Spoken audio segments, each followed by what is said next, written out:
YouTuber নামটা খুব সোজা, কিন্তু কাজটা খুবই কঠিন। কিন্তু একটা ইউটিউবার হতে গেলে বহুত কাঠখড়া পোড়াতে হয়, আর বহুত পরিশ্রমের পরে যে ইউটিউবে সাকসেসফুল পাওয়া যায়। ঠিক আছে, তো ইউটিউবে সাকসেস যারা পেয়েছে তাদের কাছ থেকে জেনে নেবেন অবশ্যই যে ইউটিউবে সাকসেস হতে গেলে কতটা কষ্ট এবং ধৈর্যশীল হতে হয়। তো একটা সাবস্ক্রাইব করলে তোমার কিচ্ছু যাবে আসবে না, হয়তো কিছু সামান্য কিছু নেট যাবে, কিন্তু তোমার ঘর থেকে 10 কেজি চাল বা তোমার পয়সা যাবে না।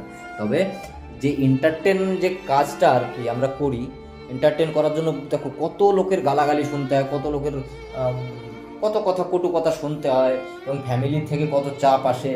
হ্যাঁ, এবং বিভিন্ন কাজের ভিতরে পরিশ্রমের ভিতরে একটা ভিডিও বানাই, একটা ভিডিও বানাতে গেলে যে কতটা মানে কষ্ট হয় এবং কতটা বেলজ্জাতে হয়ে কাজ করতে হয় সেটা আমরা জানি, ইউটিউবাররা জানি। হ্যাঁ, তো একটা সাবস্ক্রাইব করে দিন, তাতে আমরা অনেক খুশি হব। এবং একটা সাবস্ক্রাইবার হতে পারে, তোমার একটা সাবস্ক্রাইবের জন্য আজকে আমি ইউটিউবে সাকসেসফুল হতে পারবো। উপরওয়ালা তোমার নিশ্চয়ই কোনো ভালো করবে, ভালো কাজ করবে। কারণ একটা জিনিস মাথায় রাখবে, কারণ উপকার করলে অপকার হয় না, উপকারই হয়। সেটা উপরওয়ালা দেখছে, কেউ দেখুক আর না দেখুক, উপরওয়ালা দেখছে। ঠিক আছে, নিশ্চয়ই আমার এই যে ইউটিউবে সাকসেসফুল হওয়ার পিছনে তোমার অবদান নিশ্চয়ই আছে।